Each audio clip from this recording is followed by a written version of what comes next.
I'm Andy Driscoll. What's more important? What is more important? Jobs or the long-term integrity of our air and water? What more are we as a society willing to sacrifice in terms of what we're able to eat, drink, and breathe in order to provide some, perhaps a lot, of short-term construction work, along with far fewer full-time permanent jobs?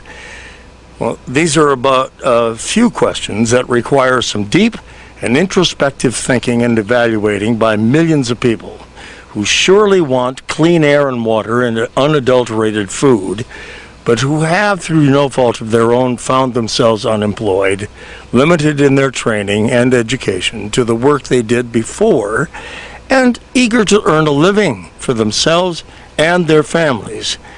And what makes projects like the Polymet Copper Nickel Mine project well north of the Twin Cities such a seductive venture?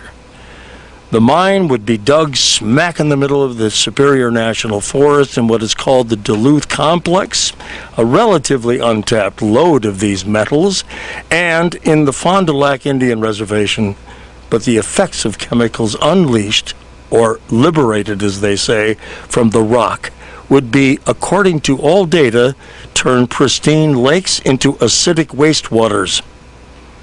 A deadly habitat for the wild rice Indians by nature for millennia and by treaty have been promised for a century or two. Now that's just the wild rice, not to mention all the other wildlife and other aquatic life there. Today we talk with many of the players in this drama, in which corporate profit, labor seduction, regulatory submission, and political ambition are pitted yet again against everything Minnesota's Native Americans, water activists, even former miners, and the U.S. EPA of all agencies know to be true about digging around that rock through the sulfides and sulfates to get at all that copper and nickel harbored in what is called the Duluth Complex. The geological formation enriched by these ores that those Chamber of Commerce types find just too irresistible. Winona LaDuke and other critical activists join us to talk about acidic water and the treaty violations this represents. Today, and rather than have a newscast, we want to bring you a short video.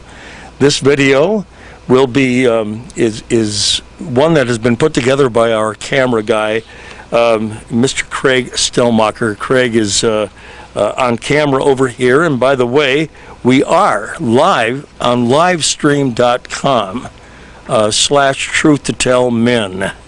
And if you want to check us out, that's where we are on video this morning. And you can also tweet us. And I've got Michele Alimoradi with me. Yes, you can... Okay. I don't know if I'm on. There I am. Yeah. Yes, you can also give us your comments via Twitter and Facebook. Just tweet TTT Andy Driscoll. Please do include your first name if you are posting a comment on Twitter, and you can also post your comments on Facebook, either on Andy's Facebook page or on the Truth to Tell Facebook page, and we will try to get to those before the end of the hour. For those listening on radio, you will first hear Craig's conversation with the EPA's Region 5 representative from Chicago, explaining just a bit about why the EPA is adamant about the agency's rejection of this project and its adverse rating of the project's environmental impact statement. These environmental impact statements are pretty arcane, but very important in most cases. Let me just say, this is a side thing. My experience with EISs, as they're called, is that they are mostly designed to enable a project, not to really evaluate it. This is why they can be found insufficient by people like the EPA. The EPA called its estimation of acid generation both during the mining operation's lifetime itself and after it closes, inadequate. Now, then you will hear, as usual, the ever loquacious DFL Iron Range State Representative Tom Rukavina, himself a candidate for governor last year, talk and talk and talk about why the EPA should be ignored, as he and Republican Representatives Denny McNamara of Hastings, who now chairs the committee that's responsible for this, and Bob Barrett of Center City, who's a brand new boy on the House side, spoke to our colleague Marty Owing's Capitol Report, seen Tuesdays on his website. Now, this 3.5 minutes speaks loudly to the legislative thinking around this project. After the draft environmental impact statement came out, a harsh rejection letter came back from the EPA. I called the letter's author, Ken Westlake of Region 5, to find out why. And I hear that this is a rather rare rating that isn't given out very often. It is.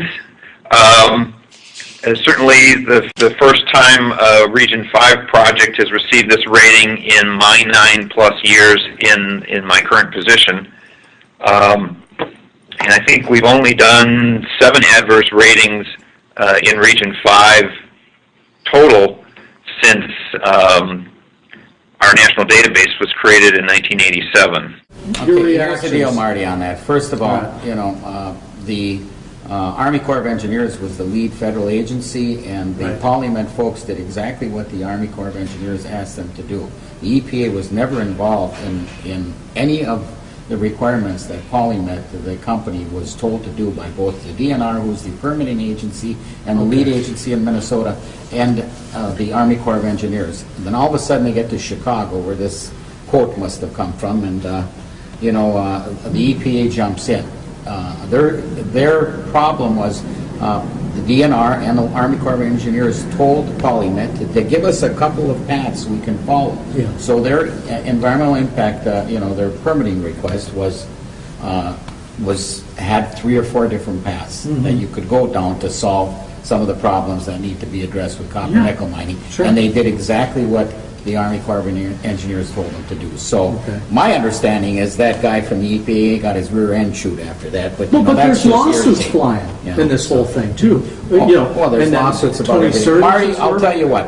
Let me take your computer, put it on the ground, and jump on it. And then I'll kick that thing in over there, because there's 26 metals in that little machine in that iPhone you pulled out. Your ma or dad or somebody probably has a titanium hip or a pacemaker. The medical device industry down here in the University of Minnesota use all kinds of those metals. We can either mine them. And we want to mine in North Minnesota. We want to mine them in North Minnesota. North Minnesota. We want to mine them here. You got to be all wound up. Because this is a whole NIMBY issue. So, So the issue I have is we've spent how many years on this issue? We've spent 7? 6.5 years and about $24 million. And none of you guys down here close to the cities, and especially in Hastings, would ever put up with a company coming in that wants to create thousands of jobs, mine $1.7 billion of minerals owned by the school kids of this state that goes into the school trust and the University of Minnesota Permanent University Fund.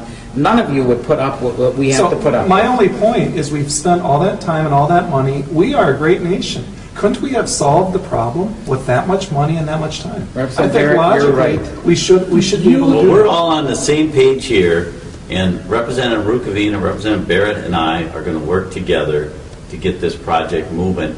Marty, we want this to go forward. We got to have Polymet serve as the example that we can do it right. Welcome back to Truth to Tell. I'm Michele Alimoradi. And I'm Andy Driscoll. And before we get to the Polymet mining case, we want to remind you all again that Truth to Tell not only streams live at kfai.org, but we are now on our 2nd week of video streaming our show live online at livestream.com/TruthToTellMen. Just like that, MN. Truth to Tell Men, and available later on our Facebook pages as well as Blip TV. We're getting so fancy around here. Check out our website for links to both. And as I said before, you can still join the conversation by calling us on the phone. That number is 612-341-0980. That's 612-341-0980. Or, like we were talking about before, tweet us at TTT Andy Driscoll. Please do include your first name in that if you include your comment there, or you can post to Andy's Facebook page or the Truth to Tell Facebook page, and we will try to get those. Please do try to be brief, as we can't really address paragraphs here on the show as much as we would like to. But we're trying that out because we know we've had some people have trouble getting through on the phones. Yep, that often happens, especially when you only have 3 lines coming into the place, and we've got 2 guests today by telephone. So if you can get to a tweet or to a Facebook, it's great. Well, you know you're up against it when just about everyone who makes decisions about these things buckles to the applications and appeals of a corporation intending to foul the land we live near, the air we must breathe, the water we must drink or harvest to survive, or the food we must eat. The issues are always complicated, perhaps inevitably, by a population and economic crisis, workers not working, small business suffering, politicians wanting re-election more than just about anything else, and needing the votes of those workers and business owners. Appealing to their basest needs is a snap when the opportunity to put some of them to work while polluting the natural resources they've taken for granted for decades.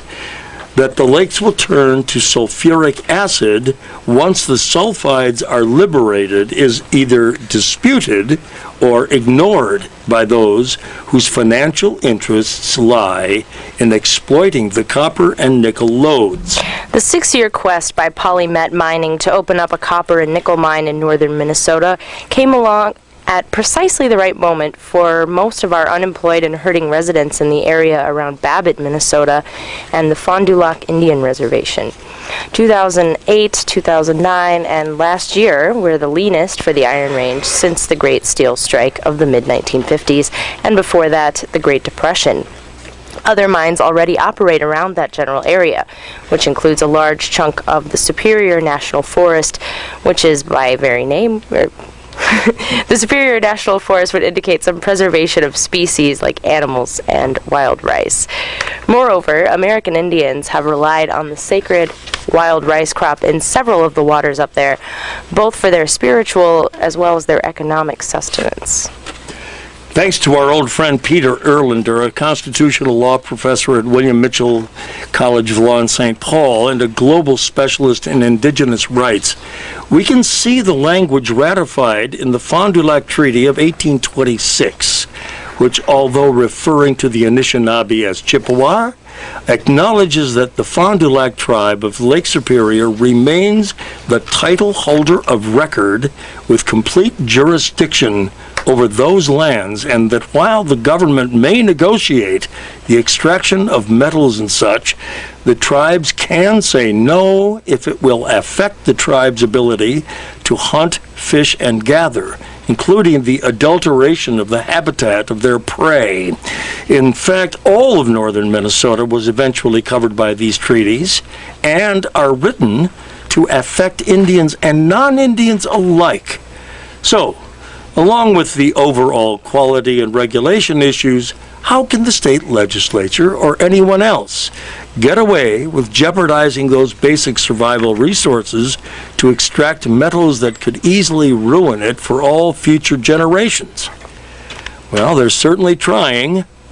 Bills are still wending their way through the State House and Senate that would authorize this open pit mining operation, an operation the EPA has given its lowest rating to, as we suggested with our discussion with Ken Westlake of the EPA. This open pit mining operation, or its highest rating, risk rating, however it should be said. Anyway, now we need to hear from our guests because the details are usually missing from media conversations in Twin Cities, even ours, especially something that should shame local media when so much is at stake. I suppose if Bud Grant were calling news conferences to insist on ignoring the treaties as he did with other Ojibwe treaties around fishing and hunting, we might be seeing coverage, but although it might have the wrong cast to it. But that's why we do this here, Andy. That's right. Those issues that other people don't really want to That's talk what we about. like, Michelle. My name is Michele Alimoradi, and remember that you can get your comments here on the air by calling us at 612-341-0980. That's 612-341-0980. Tweet us at TTT Andy Driscoll or on Facebook at Andy's page or the Truth to Tell page. On the phone with us from Mount Pleasant, Michigan, is our friend and your friend, Winona LaDuke of the White Earth Indian Reservation and founder of the White Earth Land Recovery Project. Winona LaDuke, who was at one time the lieutenant governor candidate for the National Green Party with Ralph Nader, has fought attempts to pollute the resources and to circumvent Indian treaties for decades. Her recent article in the Detroit Lakes online news site warns of the destruction of wild rice if House File 1010 were to pass. We'll hear more about that bill this morning. Winona, welcome back to our airwaves. Thank you. And on the line with us in Ely, Minnesota, is retired state regulator and now concerned citizens fighting this project, Bruce Johnson. Welcome to you, Mr. Johnson. Thank you very much, Michelle. Thank you, Bruce. And what regulatory agency were you with? I worked for the DNR, Okay. the EPA, Oh, Pollution Control Agency, and the Department of Transportation. I'd say those are credentials of significant level here. Okay. Here in the studio is the attorney for Water Legacy, one of the several groups who are working to stop the Polymet project and enabling legislation is Paula Maccabee, who has represented environmental organizations like the Sierra Club and who is a former St. Paul City Council member. Welcome to Truth to Tell, Paula. Good morning, Andy. And here, too, is former DFL State Senator Jim Carlson, who authored an important bill last year when his party was in power, but still found a few takers. Despite the science behind this proposition, Jim Carlson, welcome to you. Thank you very much. Finally, all the way from the North Country, here is retired miner Bob Tammen, whose perspective on this issue will be important since he can relate directly to the tantalizing economic prospects this project provides. Welcome to you, Bob. Thanks, Andy. It's good to be here. First, let's talk a little bit about. You all heard this piece, right? Winona, did you hear our piece? Yeah, I did. I did hear it. Yeah, why don't you take off on Rukavina a little bit? No, I'm just kidding. Tell us what you think about what's going on there. Well, what I know is that wild rice only grows here. It doesn't grow anywhere else in the world. And it is, for Anishinaabe people, it is our most sacred food. It's a part of our migration stories, our original instructions, and that is why it is explicitly discussed in the treaties between the Ojibwe and the United States. So it's a treaty-guaranteed right. It's the only grain and one of the only foods that's mentioned specifically in a treaty. I know that the state of Minnesota has lost pretty profoundly in trying to litigate against the treaty rights of the Ojibwe, particularly in the Mille Lacs decision, and spent about $20 million. Well, actually, I heard it was $40 million trying to ensure that the Ojibwe couldn't fish. I'm pretty sure the state doesn't want to go back to the mat on rice, which is pretty much the legal implications of this. The reality though is that why would you have a state grain that you would then destroy? Why would you destroy the wild rice of Minnesota, which is such a great gift to all people? In addition to the Ojibwe, in the name of a couple of corporations' profits. And it is interesting. I didn't realize that wild rice was quite so unique to Minnesota. That is really something. Well, let's just be real about this. It's actually unique to Anishinaabe people. Where we are is where rice is, and we're in the northern part of 5 American states, about 3 of which have rice, and in the southern part of 4 Canadian provinces, about 3 of which have rice. So the geographic borders of Minnesota are not of interest to the rice or to the Ojibways. But what I will say is that this is a very unique gift. You know, it's the only place in the world that rice grows, and you can't replace it once you contaminate the waters, and you can't replace the water after you contaminate the waters. You got one shot going through, from what I can tell, and I think we should do it right. Paula Maccabee. I think what Winona says is very important, that wild rice is a gift to the Anishinaabe people. And what is at stake here is not only the wild rice, it's our treaty obligations, and it's also who sets the rules. What is unprecedented is that the mining companies, they came to Minnesota saying, we're going to give you some jobs, and we're going to do a great job with the environment and follow all the rules. And no sooner had they said that, they turn around and they're trying to remove the rules that govern all other businesses and say, we want special privileges, we want to be able to dig the rock out and pollute the water and harm the wild rice. And the same sulfate that destroys wild rice also increases the level of mercury methylation. Minnesota already has so much mercury in fish that it's not safe for pregnant women or children. Explain mercury methylation a little bit, will you? Mercury is a natural organic element, and what happens as a result of burning fossil fuels, primarily coal, is air deposition of mercury. Now, what happens when mercury comes into contact with sulfates is it makes it up the food chain so that the mercury in the water can be concentrated 10,000 times by the time it gets into a walleye or a northern at the top of the food chain.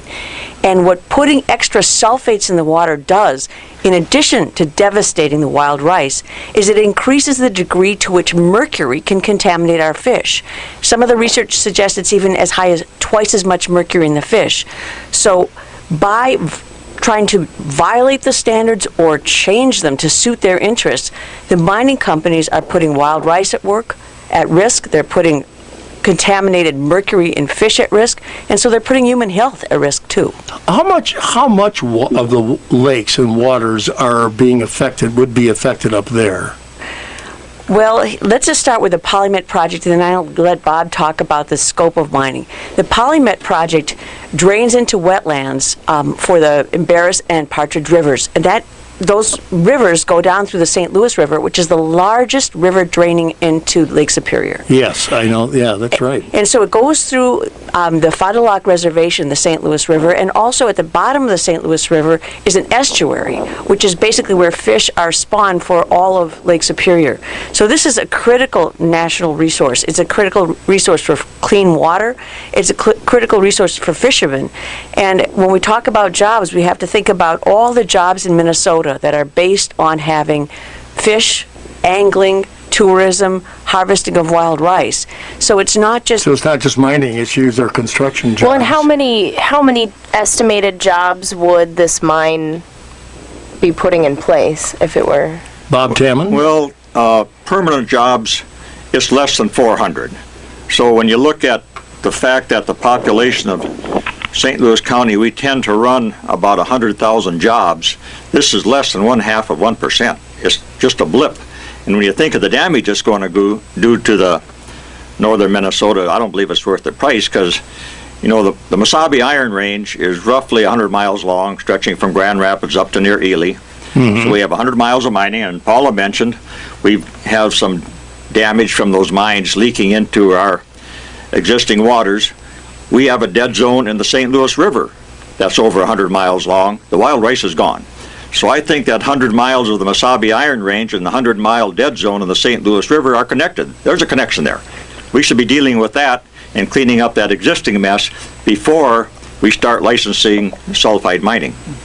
This whole thing about dead zones interests me. I think I want to get back to that a little bit. Winona, I know that you can't stay with us forever, so I want to take advantage of your presence online here. But would you tell us, how is it that the White Earth Reservation and perhaps even other reservations between you and the Fond du Lac people are actually going to be affected by this particular project, or are you? Well, the reality is that rice ripens when it ripens, and so most of our people harvest rice off reservation in the beginning. I mean, we reserved a reservation with good rice resources on it, but we have 25,000 tribal members, and we eat a lot of rice. And so we start, down further south, and then we keep moving north. And all the Anishinaabe have always practiced that. As I said, the borders are really a very little relevance to us. And so you harvest rice when the rice is ready for you. All right. And so we go off reservation and we harvest, and then we move further north, and we end up on our rice lake on my reservation the last. But many of my tribal members go throughout that region. So you all as do most. You all get together for this work. That's great. Okay, Bob Tammen, you were going to say. I was going to point out the point that Winona makes that they rice on their reservation, but actually the land off of their reservation is still treaty area. Oh, yes. They retain the rights to hunt and gather. My wife and I were happy to live in northern Minnesota, but I realized that we live within the boundaries of the 1854 treaty, and our neighbors over there at Boys Fort, and they're good neighbors, they have certain rights that they have retained, that they never surrendered, that they can rice not only on their reservations, they retain their right to rice on Birch Lake, where Pat and I have a little property. Well, that's a huge issue. Are you running into the same thing up there, Bruce Johnson? I don't deal too much with wild rice. I'm more in the chemistry end of the thing. We have an existing mine that has been there for 30 years that had taken out sulfide materials. So we've got an after case already. We don't have to say, well, gee, we don't know what's going to happen. Let me just follow up, Andy. Maccabee. Bruce Johnson, sort of being a little modest here, he did extensive research on the Dunca mine. And the Dunca mine is a taconite mine that ran into a small corner of Duluth rock. And just that small corner of Duluth complex rock has resulted in acid mine drainage for now 40 years. And what we can look at the Dunca mine and understand the implications for wild rice, for fish, and for pollution. Because what happened there is the level of sulfates has been as high as 1,000 milligrams per liter, whereas the sulfite limit is 10 milligrams per liter. And because the company... Say that one more time now. 100 times. 100 times more sulfates coming off of that Dunca mine than the regulated limit to protect wild rice. Now, they're not mining sulfates. That's a byproduct of the mining operation, is it? That's a byproduct. What happens is when there's sulfite in the rock and it's exposed to air and water, that is a byproduct of that exposure. And what happened in the Dunca mine is the mine went bankrupt, and they had a water treatment plant that they just stopped operating because it would cost $1.2 million a year. And the Minnesota DNR has documented that cost over 100 years. So you're looking at an excess of $100 million cost just for encountering a small area of Duluth complex rock. You mean they just walked away from this mine and everything else? That is the tradition. That is the history of hard rock mining across the country. And the U.S. EPA is now in the process, and this is going to segue into our financial assurance. The U.S. EPA is now in the process of writing rules on financial assurance, because across the country, the biggest source of Superfund liability, where the taxpayers have to step in and clean up polluted water, is hard rock copper sulfide mining. And between I think it's 1998 and 2007, the U.S. federal government had to spend $2.7 billion, that's billion with a B, just in cleaning up hard rock mining water contamination. So, Winona, can you stick around for a while? I can for a bit. All right, good. Well, great, because we need to it's very interesting. Thank you, Paula, for your comments, and all of you. Okay, just hang on a second. We're all going to come back in just a minute. We have with us Winona, stop trying to speak too fast, Andy. Winona LaDuke of the White Earth Indian Reservation, and we're talking about the sulfides and the sulfate byproducts of copper and nickel mining prospects for the Polymet mining case up in northern Minnesota, which will actually affect all indigenous peoples across northern Minnesota, somewhat in violation of their treaty.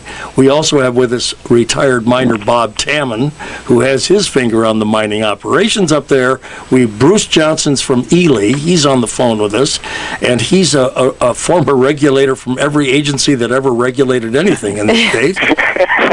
And joining us also is Jim Carlson, former state senator, whose expertise is in the so-called financial assurance area. That financial assurance is essentially the liability of companies to stand behind their operations and live up to their contracts. So we'll get to that business. We want to talk to all of you some more about this, but we got to take a quick break. Right now it's about 9:30. This is one of the fastest conversations I've ever had. Good morning all to you on livestream.com. TruthToTell Min is there for all of you to watch live, and we'll have the video of this entire show available later. Right now we're going to take a quick break. Come on back. Remember to give us a call at 612-341-0980. 612-341-0980. And we're going to tweet or post. Or post on Facebook, either one. Well, Michele hasn't had a word in edgewise today. Yeah, I'm just... She's very curious here. But she's also been I'm taking it all in. Yeah, we've got a lot of stuff to talk about. A lot of stuff to talk about. So here we go. We'll be right back. Programming on KFAI is sponsored by St. Paul Public Library, presenting National Book Award winner Philip Hughes, April 28th and 29th. Hughes will discuss Claudette Colvin, Twice Towards Justice, where he weaves the story of a largely unknown civil rights figure into the Montgomery bus boycott and court case. Details at sppl.org or 651-266-7000. The time is now 9:31 a.m. on Monday morning. You are listening to Truth to Tell on Fresh Air Community Radio, KFAI 90.3 FM Minneapolis and 106.7 FM St. Paul. We are radio without boundaries. Programming on KFAI is made possible in part through grants from the state of Minnesota. And now back to Truth to Tell with Andy Driscoll and Michele Alimoradi.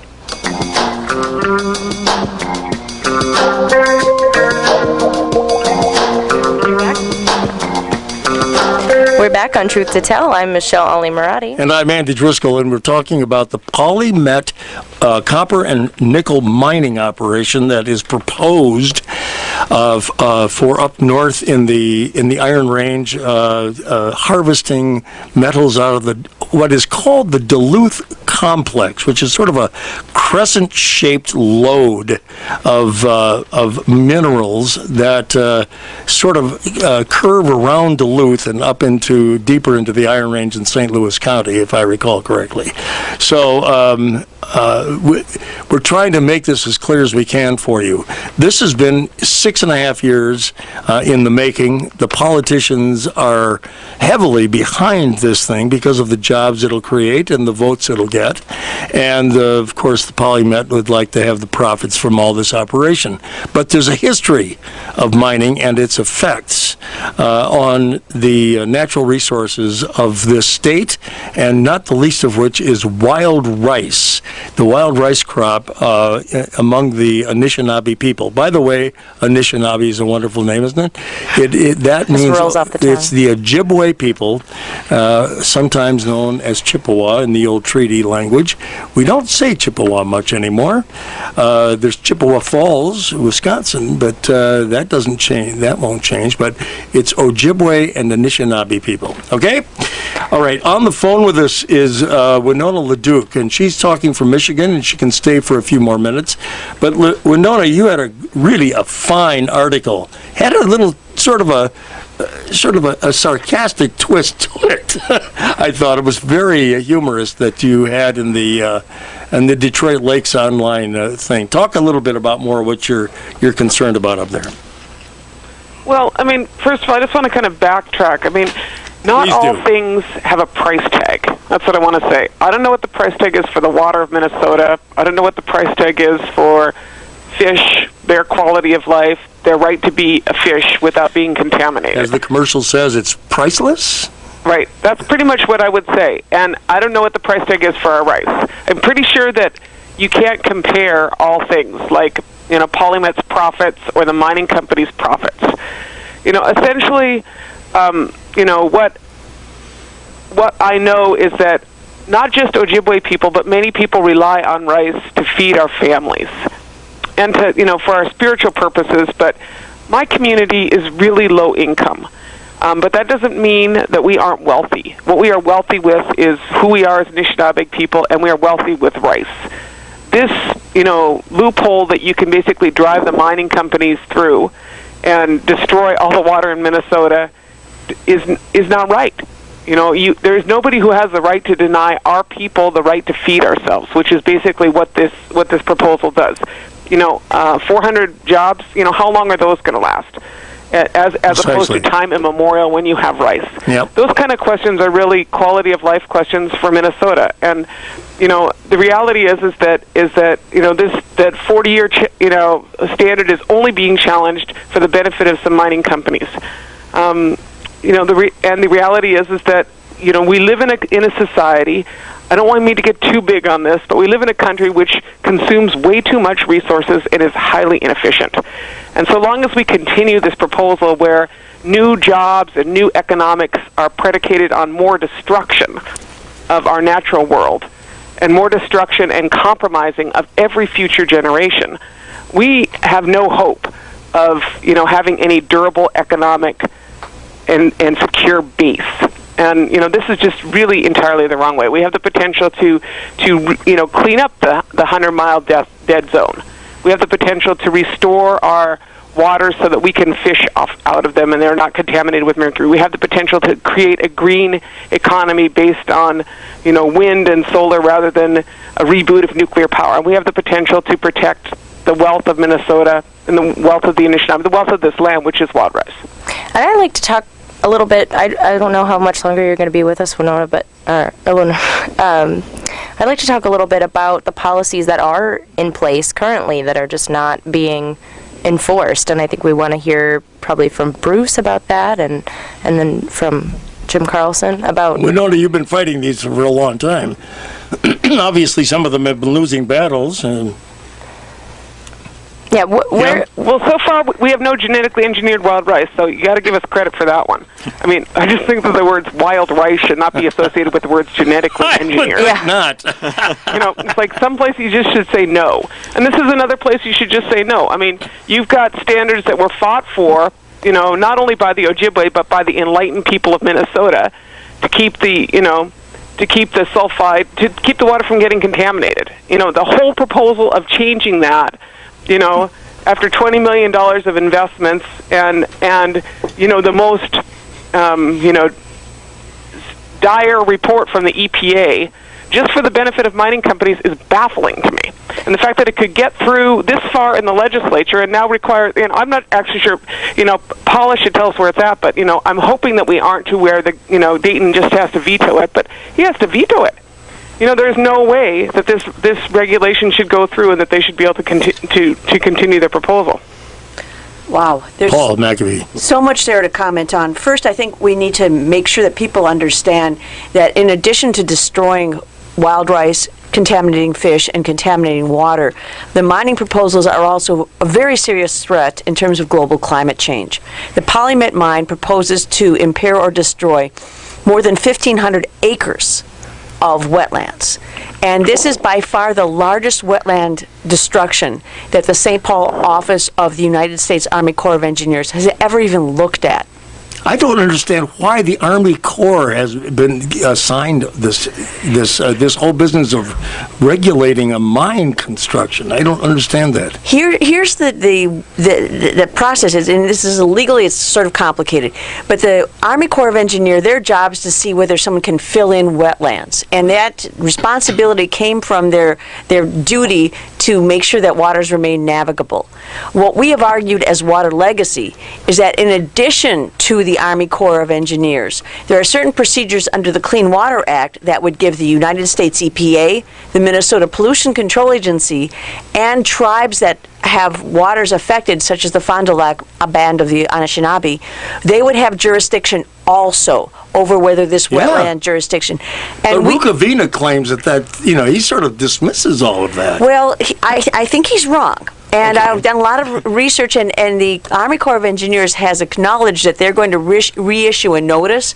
And we're talking with the U.S. EPA, and the tribes now have the capacity to serve as a Department of Natural Resources, and they intend to do so. Excellent. So, and then I think what Winona was talking about is also what is really happening, who is really benefiting. And the Polymet is a shell corporation, all foreign investors. And the proposal here is that whatever is dug out of the ground, out of that copper deposit, that mineral is gone. It's going to China. So the profits are going to go to foreign investors. The copper is going to go to Asia. And isn't it going to come back into my Apple computer? It might. And you know what? A lot shorter way of getting it into that Apple computer would be if we were to recycle our copper. Because what this is acknowledged by the scrap metal industry is that there's 90% less energy consumed if you recycle rather than dig stuff out of the ground. Well, let's talk about the mines that you've already mentioned. Winona, jump in if you need to. So. No, I'm quite content. She's doing great. Okay. Let's talk about the mines that you've mentioned earlier that are already shut down, they're no longer being mined. I mean, how long are we talking here that people would even be mining in this area? I mean, how long would these jobs even be around? It's not unusual for these mines to shut down in 10, 20 years. We have the taconite plant in Wisconsin at Black River Falls. Very few people have heard of that, but I helped wreck it out. You wreck it out, eh? Well, I love these terms that you guys get into. So you call it wrecking it out? Well, actually, I worked in the mines many years, and mining is boom and bust. So I was down here in the metropolitan area occasionally working for Xcel Energy in their substation department. They sent me over to Black River Falls to move a transformer, disconnect the transformer, move it, and I thought, why are we doing this? Well, I saw the plant there. It was an old taconite plant, and they'd abandoned it because they built a new one on Minnesota's Iron Range, north of Virginia. They couldn't afford to run both of them at once. They just tore down the one in Wisconsin, and now they're proposing another iron mine in Wisconsin. Those people, most of them aren't aware that they already had an iron mining industry, and it went away in a few years. Now that's the Pinocchio in the Pinocchio Mountains up by Iron River, and south of Ashland there, and by Madeline Island. I know that's my place. They're talking prosperity. Well, they tried prosperity with mining 30, 40 years ago, and it didn't work. And we've had the same problem on Minnesota's Iron Range with companies going bankrupt. Of course, Polymet wants to reuse an old taconite mining plant to process the ore for the crushing. And I've been on that plant site. I worked directly for a mining company, for U.S. Steel. Then I worked for contractors. So I've been on several of these plant sites. I've been out and driven on these tailing ponds dikes. Every one of the tailings ponds on the Macabee Iron Range are leaking. All the taconite tailings ponds are leaking. And Polymet wants the ponds themselves are leaking. The tailings ponds are leaking. Okay. For example, Mintac, they, in their own documents, they acknowledge leaking 4 million gallons a day. The old Erie plant that went bankrupt, Polymet wants to reuse that plant. In their first environmental impact statement, they proposed to reuse the old tailings pond, which is already leaking. So it's leaking iron mining waste in excess of Minnesota's discharge standards. It's in violation. Then they want to dump their copper mining waste on top of that iron mining waste and claim that it's not going to do any damage when they've already polluted wells downstream of that plant. What's being done about that waste that's leaking right now? There's been some legal action to try to force them to clean up. I talked to some MPCA people a couple of years ago. They said, well, the best way to clean it up is just to let it leak, and when the water's all gone, it'll quit leaking. Well, that plant went bankrupt in 2001. So that's 10 years it's been leaking, and their idea is just to stand by and let her leak. When it's going into the Embarrass River, into the St. Louis River, the 100-mile dead zone again. I think this is a really critical issue. Paula Maccabee. We and Bruce Johnson and Water Legacy and we've been working very hard to try and get our agencies, particularly the Minnesota Pollution Control Agency and the Minnesota DNR, to step up to the responsibilities that are in our current laws and regulations. You can't say their history is strong on this issue. I think that there is so much... Huh? It's abysmal. Abysmal. Their history is simply abysmal in regulating this mine up there. They've had years and years. They've got seepages out of this mine. There's 30-some seepages out of there that rate from 0 to 500 gallons per day per minute. And and they're seeping into Second Creek, which also seeps into Colby Lake, which is the drinking water supply for White Lakes. They took sulfate hornfels from the Dunka pit that they happened to encounter, and the sulfate they didn't want to put at the Dunka pit because it would have probably produced acid. The DNR then let them put that in the tailing basin. And the most recent DNR report on sulfate indicates that there's high sulfate coming out of that tailing basin now, and the suspicion is, where did that come from? Well, it came from what DNR let them do by putting it in the tailing basin. I think what they're doing here is kicking the can down the road. They don't know what to do with the basin, so let's just keep it operating. This is Uber regulator Bruce Johnson, by the way. And I think what Bruce and I have been working on is, and we've all been saying, is until we can show that we can clean up the tailings basins we have right now that are leaking, that we can reduce the sulfate from the Dunka mine right now so it is not violating standards. Which would create jobs. Well, there would be jobs in remediation, and there would be real expense. What is happening is, until we clean up the mess we've already created, we shouldn't be creating more mess. And if we're asking the mining companies to develop plans to mine responsibly, they need to know what the dollars are to make sure that Minnesota water quality standards aren't violated. We're doing nobody a favor by just closing our eyes to the pollution that exists because they get a false idea of what the economics are. And moving forward, I mean, where is the hole? Is the hole that when you first give permission to build these mines, are they not taking into account the actual damage that will take place? Are they not enforcing the standards as the mining begins? I mean, where is the hole? What is the problem? There are several holes. The first hole, and there's a study that came out of Colorado, the first hole is that the contractors who put together the EISs do exactly what Andy was talking about before. They try and create a rosy story that denies the fact that the way they're planning to do the mining will violate water quality standards. That's why it's taken 6 years. An honest EIS that just said, we know what we're going to do. It's going to violate A, B, C, and D water quality standards. We could have done that in 6 months. But the point is they're trying to create a document that's large enough, complex enough, uses models incorrectly enough, all of which the EPA has pointed out, so that they can conceal the fact they're likely to violate arsenic standards, sulfate standards, mercury standards. So the first flaw is the regulators, and that's all the ones that Bruce used to work with, have to hold the contractors to honesty and say, if it's going to violate, say it. The second is, once the mine is up and running and the jobs are there and the company pleads poverty, we need to hold our regulators responsible for enforcing the laws. And the Pollution Control Agency entered into a consent decree earlier this year with some mining companies that have been polluting. Now, consent decree for our audience. What that means is some organizations threatened to file a lawsuit because Cliffs Erie and other mines were continuing to violate water quality standards. And the Pollution Control Agency says, we're going to negotiate with you, you're going to do some more studies. And then they gave them a fine of $58,000. Oh, by golly, that'll dig into their profits. That's a slap on the wrist. Oh, my. And I think what we need to do is talk to our regulators. The citizens have to be a counterbalance because they hear from the mining companies every day. Okay, so what I want to do now is get to Jim Carlson's bill that failed last year. You guys, I got to go. Winona here, but Winona, thank you so much. Keep it up and let's get this bill vetoed or stopped because it's wrong. Okay, we'll bring you back and we'll do some follow-up work on this, okay? Yeah. Thanks, Winona. Thank you. Winona LaDuke joining us from Michigan. Jim Carlson, you had a bill last year that failed called financial assurance. Yes. All right, we want to talk about that as soon as we better take one quick break. I think we only have one more today anyway. That's good. And former Senator Jim Carlson will talk about financial assurances from the companies and forcing them on that, trying to force some responsibility on their backs. Obviously, some mining companies are a little resistant to this.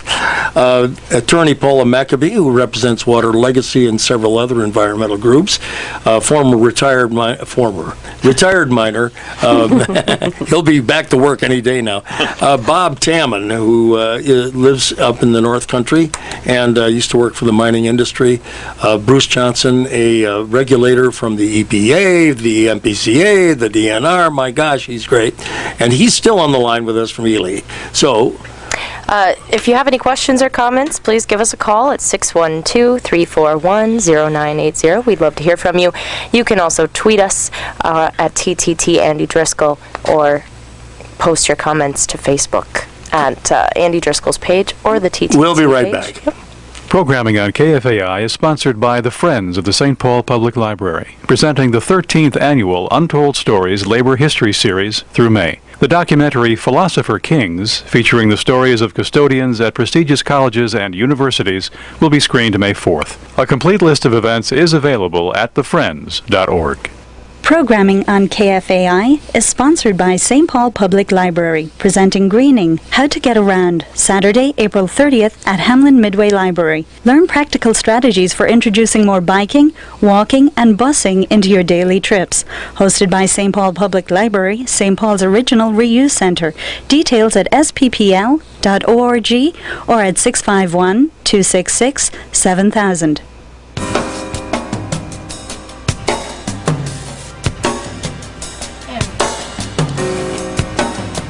We're back on Truth to Tell. I'm Michele Alimoradi. And I'm Andy Driscoll. We're back talking about the Polymet mining issue, and it is one complex issue, I must say. Winona LaDuke, as you heard in her parting remarks, was saying, veto that bill. Well, let's find out first. Is the bill passed? Is there a bill that has passed that will enable Polymet to do this? Well, Andy, real quickly, and then I want to hear from former Senator Carlson. There are two different versions of a bill that would gut the wild rice standard, a Senate and a House version, and they have not yet conferred to get one bill. And when you say gut the standard, what is the standard? The current standard is only 10 milligrams per liter of sulfates in waters that contain wild rice. The House bill would weaken that. The Senate bill would completely suspend the operation of the standard. And if there's one thing that people that are listening can do, it's get on Governor Dayton's comment page and tell them, veto any bill that guts, weakens, undermines, suspends, throws out the window the wild rice sulfate standard, because mining companies should follow the rules, not remake the regulations to suit their own interests. Absolutely not. Now, Jim, you've been very patient for 50 minutes here. Learned a lot. Good. Former Senator Jim Carlson, who hails from Eagan, Minnesota, down south there in Tim Pawlenty country. He didn't have your seat, but he had one of the House seats in your district, right, at one point? Right. Yeah, okay. Yeah, he had my seat. Unfortunately, Jim, it was your seat. He was, well, I was the senator, but he was my representative. Yeah, he was your representative. Okay. And several Democrats were defeated down there. Unfortunately, Jim was one of them. Yes. But he carried a bill last year. Talk about that bill. Well, the bill was something that I like to call it the Sustainable Mining Bill. And I'm not opposed to us looking into harvesting some of our natural resources, like some of these, these metals, because we wouldn't be on the air today if we didn't have some of the technology involved and some of the technology that comes from harvesting some of these natural resources and the very specific metals that are up there.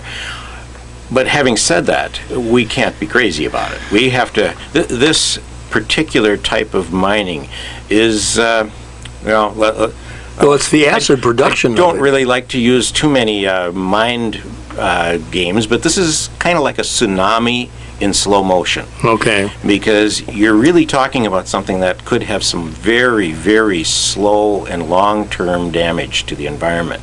It's not something that is acute. And that's part of the problem, isn't it? Exactly right. I mean, for making it real for people, is everything is immediate today. So if it doesn't strike them today, they're not worrying about it. They're going to put it off on the back burner for the most part, and they're not going to put pressure on their legislators because, like Scarlett O'Hara tomorrow's another day, and today we're alive, and we can be grateful for that, and we can fish and hunt today. But tomorrow may not be as far away as it seems. That's right. Tomorrow, you might be fishing up there, and you may not be able to eat your fish. And of course, the Native Americans up there, their diet is far higher in fish than it is for us living in Egan and in Minneapolis Indeed. and St. Paul. And so the recommendations for us is I believe it's no more than one fish per week or something like that or month, and be careful where you get it, because it may have mercury in it. So what we're looking at is having some mechanism here to ensure that we don't get stuck with the same kinds of problems that other states and even other countries have had. And so and I've had quite an interest in surface and subsurface water for a long time, and so I was approached to carry this bill.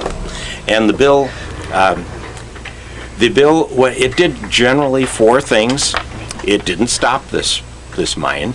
What it did was it made it a mandate that the draft environmental impact statement ought to evaluate what the short and long-term threats are to our water quality, and what the mining company is going to take to make sure that we protect it.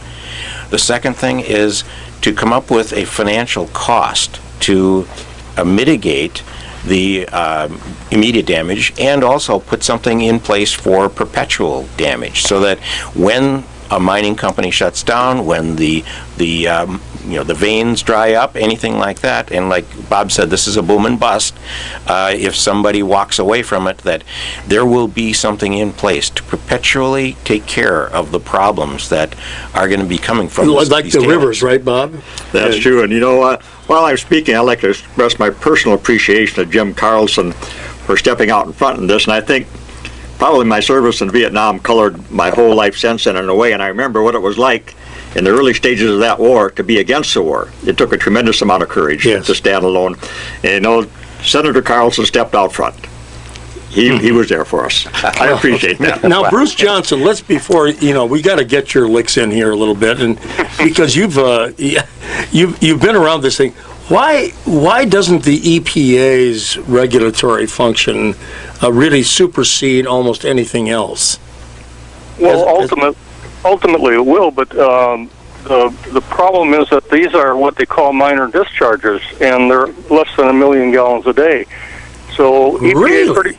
So it's based on volume, is it? Yeah, and they pretty well leave that up to the states to do, and they don't look at anything other than a major permit very carefully. These permits have been gerrymandered for years, and they are not million-gallon-a-day permits as of 1990. EPA put out a directive that they had to look at the toxicity of the discharge also, which has been totally ignored by both EPA and PCA.